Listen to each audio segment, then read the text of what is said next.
సహాయం చేసినారు మాకు సహాయం చేసినారు.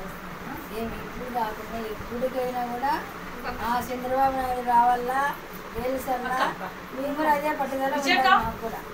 మీ పేరమ్మా? నా పేరు అమరమ్మనమ్మ.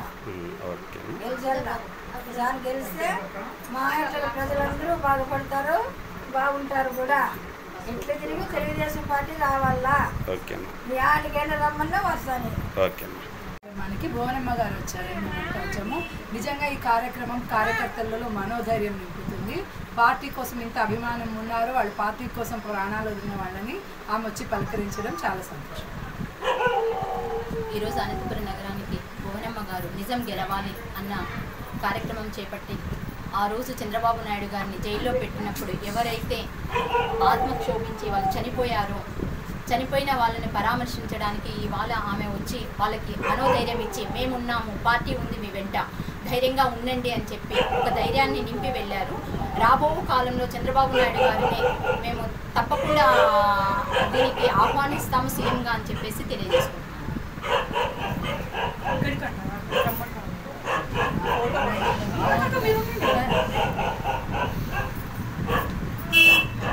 అందరికీ నమస్కారం.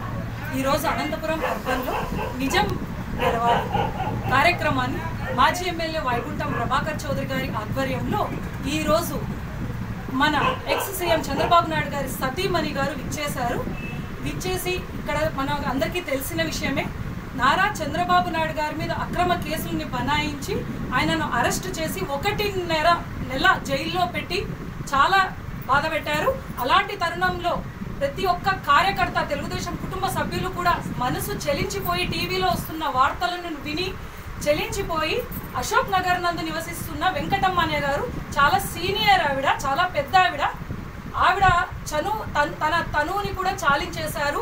మన నారా చంద్రబాబు నాయుడు గారు ఇంత ఇబ్బంది పడుతున్నారే, రాష్ట్ర ప్రజల కోసం ఇంత కష్టపడే మనిషిని కూడా అక్రమంగా వైసీపీ ప్రభుత్వం వచ్చి కేసుల్ని బనాయించినందుకు ఈరోజు ఇంత ఇబ్బంది పెడుతున్నారు. ఆ 70 ఏళ్ల వయసులో కూడా ఆయనను మనక్షోభను గురి చేస్తున్నారనే ఉద్దేశంతో ఆమె టీవీని చూస్తూ తన తనువుని చాలించేసుకుంది. ఆ తర్వాత మాజీ ఎమ్మెల్యే వైకుంఠం ప్రభాకర్ చౌదరి గారు వచ్చి ఆర్థిక సహాయం చేశారు. తర్వాత భువనేశ్వరి గారు రాష్ట్రం అంతా ఇలా ఎక్కడైనా ఈ సంఘటనకు చెలించిపోయి తనువు చాలించిన ప్రతి ఒక్క కుటుంబానికి కూడా వెళ్ళి భువనమ్మ గారు పరామర్శించి వాళ్లకు మేము ఉన్నాము, పార్టీ మీకు అండగా ఉంటుంది అని వాళ్లకు నచ్చజెప్పి తమకు చేతనైనంత ఆర్థిక సహాయం పార్టీ తరఫున ప్రతి ఇంటికి తనే వచ్చి స్వయంగా చెక్కుని అందజేస్తున్నారు. ఇది చాలా హర్షించాల్సిన విషయం. ఖచ్చితంగా ప్రతి ఒక్కరూ గుర్తుపెట్టుకోండి, సుదీర్ఘ రాజకీయ అనుభవం ఉన్న వ్యక్తి చంద్రబాబు నాయుడు గారు.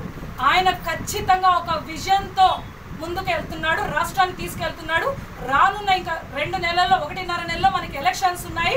ఖచ్చితంగా మనం అందరం కలిసి పోరాడి మన నాయకుడిని గెలిపించుకుందాం. న్యాయంగా ఉన్న నాయకుడిని, ముఖ్యంగా ఈ వైసీపీ ప్రభుత్వంలో దౌర్జన్యాలు దుర్మార్గాలు చేసే ప్రభుత్వం కాదు మన ప్రభుత్వం. ఈరోజు ఒక మహిళ అయి ఉండి తెలుగుదేశం ప్రభుత్వం, తెలుగుదేశం పార్టీలో పనిచేస్తున్నందుకు నేను చాలా ఆనందిస్తున్నాను.